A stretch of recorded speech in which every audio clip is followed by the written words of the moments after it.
Welcome into Rogue Football. I'm your host, Jordan DeLugo. Thank you so much for tuning in here today. We are doing my first round mock draft of the 2024 draft cycle. It is going to be no trades. I think it's just too early to predict all that stuff. There will be trades. There always are, especially when you're talking about having these quarterbacks up here at the top. But let's go ahead and jump into it at 1 overall. The Chicago Bears have the first overall pick thanks to the trade with the Carolina Panthers last offseason. For me, they could go quarterback, but I'm a Justin Fields apologist. Go get him another star wide receiver. Pair him with DJ Moore. Marvin Harrison Jr. is the best player in the class, the best receiver in the class. I think that he has all-world potential. I think he's going to come in and be an immediate impact for them and help that offense really get going in 2024. Drake May at number 2 overall to the New England Patriots. Look, I think that Bill Belichick's still there, that he would gravitate more towards Drake May as their franchise quarterback than Caleb Williams. I think he projects as a little bit more of a traditional pocket passer than Caleb Williams does, but I think both players are going to be absolutely fantastic at the next level if they reach their ceiling. We'll see how it plays out. At 3 overall, I have the Arizona Cardinals taking Olu Fashanu out of Penn State. This is a guy that has generational physical ability at the left tackle position. Definitely some room to grow, still a young prospect, but a guy who has everything you're looking for from a traits perspective and is already pretty damn good on tape from a technical perspective. So I think pairing him with Paris Johnson and protecting the investment in Kyler Murray makes a ton of sense for the Arizona Cardinals. Caleb Williams at 4. I know some Commanders fans are saying just build around Sam Howell. I think Caleb Williams gives you so much more potential for growth with this football team. A franchise-altering quarterback prospect that I think can do a ton of good things, especially if Eric Bieniemy is still there next year. 5, the Bears have their second pick, already drafted Marvin Harrison Jr. I'm looking at Jared Verse, which might be controversial for some, might be high for some, but I think this is the type of player you pair with Montez Sweat, and you now have a Monsters of the Midway type defensive front with those two guys. You drafted 2 big interior defensive linemen last year. I think that you could be looking at a really good situation. Jared Verse can play all 3 downs. He's going to be a good run defender, going to be a plus pass rusher, not the bendiest, but he's very explosive, very strong, got long arms and powerful hands, and very technical pass rusher already. I think that that would be a fantastic start to the 2024 NFL draft for the Chicago Bears. Number 6 overall, the Las Vegas Raiders. Don't know what they're going to look like next year, but I do have them taking Jaden Daniels. They need a new quarterback. Jaden Daniels is a guy that can inject some explosiveness into their offense. I think that he has grown so much as a quarterback, and he's obviously one of the most fantastic runners that we've seen at the quarterback position in a very long time. Jaden Daniels to the Las Vegas Raiders makes too much sense, which gifts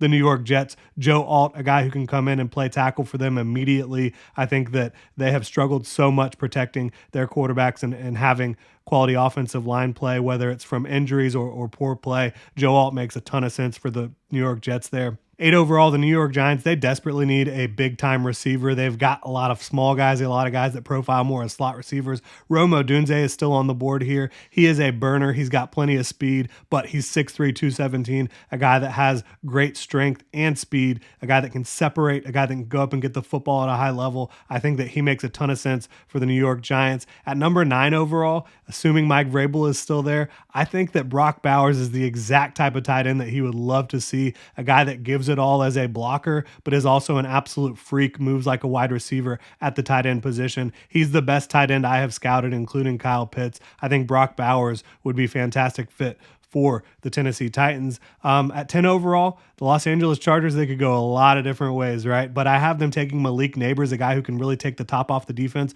for Justin Herbert. They don't really have that. Obviously, they went Quentin Johnston. He hasn't exactly been what they expected so far. They have Keenan Allen, who's a fantastic receiver, but aging. Mike Williams, fantastic receiver, also getting up there. He's already 29 years old, but he's a guy that's been dealing with nagging injuries a lot throughout his career. Now he has the big knee injury. I think that both of those guys, they miss a lot of time. Malik Neighbors, insert some explosiveness into this passing game. Insert a guy that Justin Herbert can launch the football down the field to and hit at all 3 levels. Malik Neighbors is a fantastic prospect. I think he should come off the board before 10 overall, but that's how it broke down here.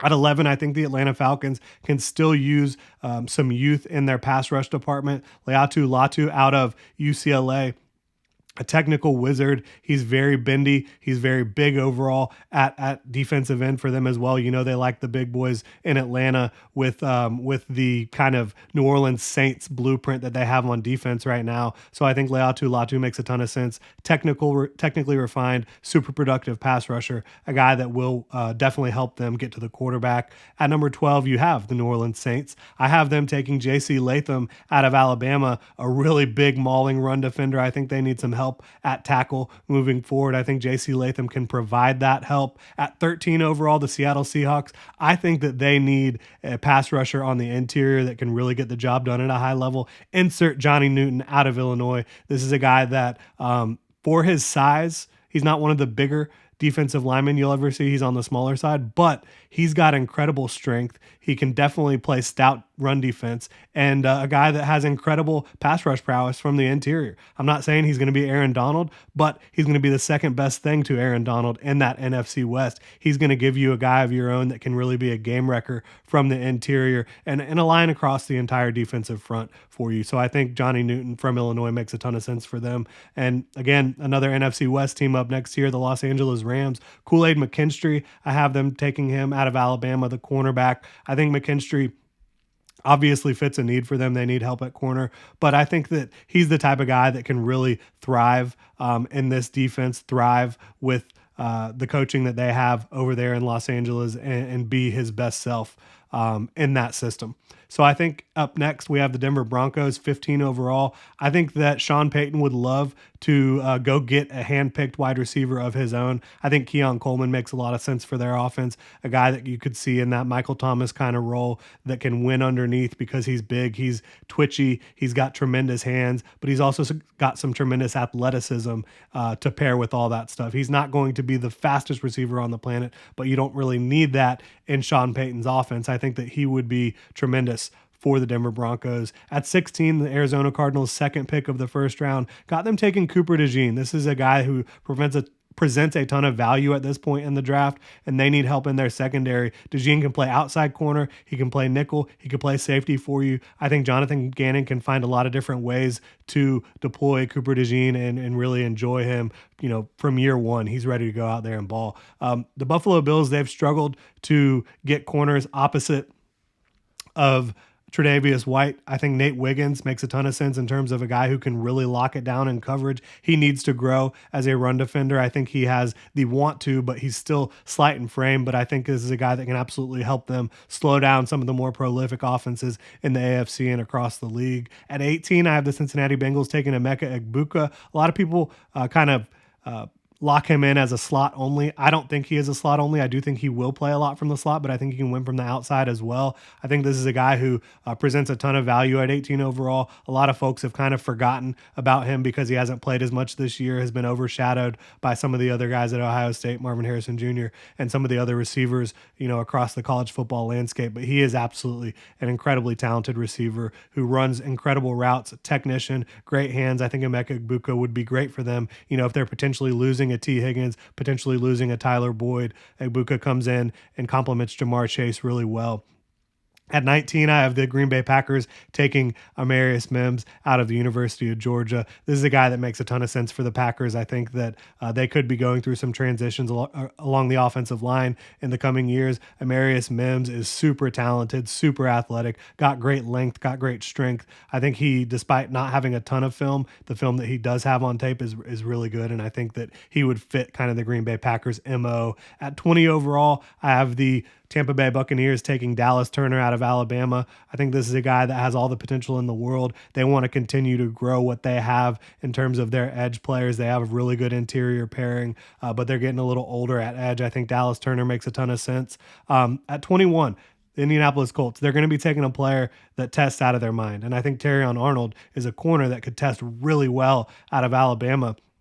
I think they need a corner. Obviously, some things didn't work out this past year with them. The corners that they had in place, they do have Juju Brents. I think Terrion Arnold paired with him makes a lot of sense. At 22, Minnesota Vikings, I've got Chop Robinson coming off the board. This is a guy that probably is only a designated pass rusher early on, but I think him being deployed in a Brian Flores defense could be fireworks early on. So I do like that pick for them. At 23 overall, the Pittsburgh Steelers, I still think they need some offensive tackle help.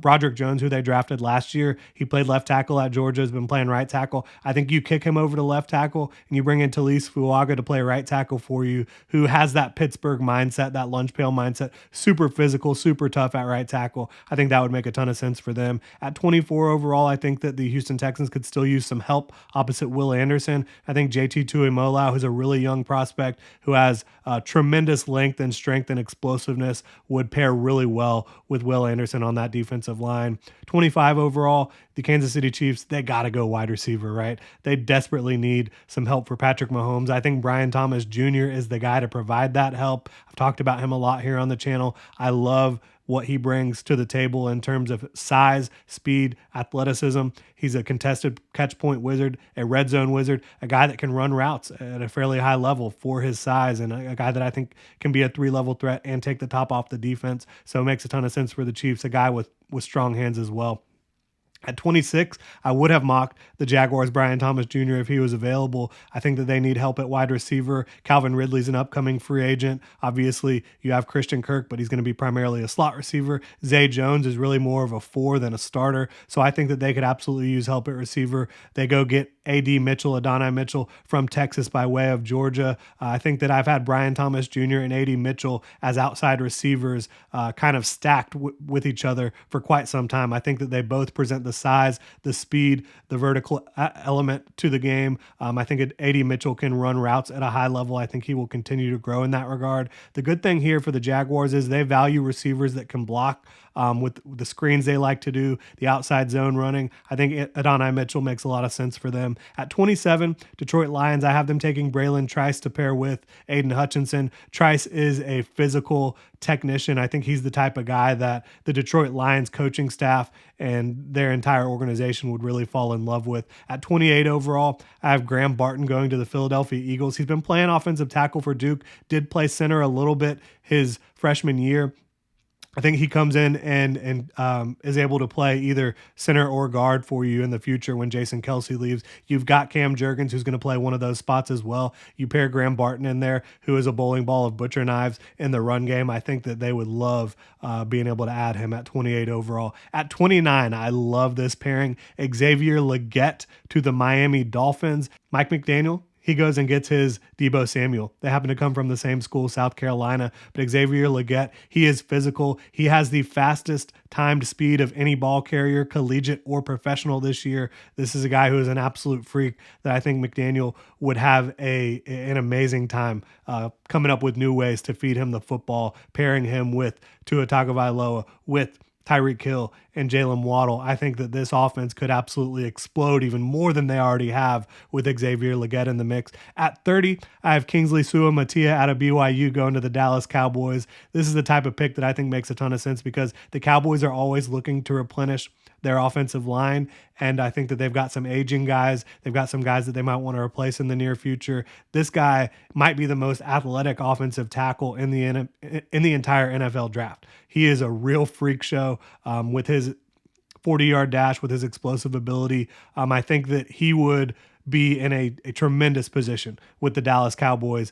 They would have a guy that they can definitely develop and mold for the future. At 31, this is another pairing I absolutely love. Ladd McConkey out of the University of Georgia to the San Francisco 49ers. I think when you talk about his ability to create separation, to run routes, to go get the football, reliable hands, I think that he would be just a dream come true for Kyle Shanahan in that offense to pair with the guys that they already have. And then at 32 overall, I have Quinion Mitchell out of Toledo going to the Baltimore Ravens. I still think they could use more help at cornerback. This is a guy who is a physical freak, very good corner despite not being at a Power 5 school. I think he is going to sneak into the first round. That'll do it though. 32 picks in the first round. Really appreciate y'all tuning in. If you enjoy the content, draft content, NFL content, please consider subscribing. Hit that like button as well. Really appreciate it. If you want to let me know what you think about your team's pick here, you can hit me up on Twitter at Jordan DeLugo, or you can drop a comment in the comment section below. Again, really appreciate y'all and have a good one.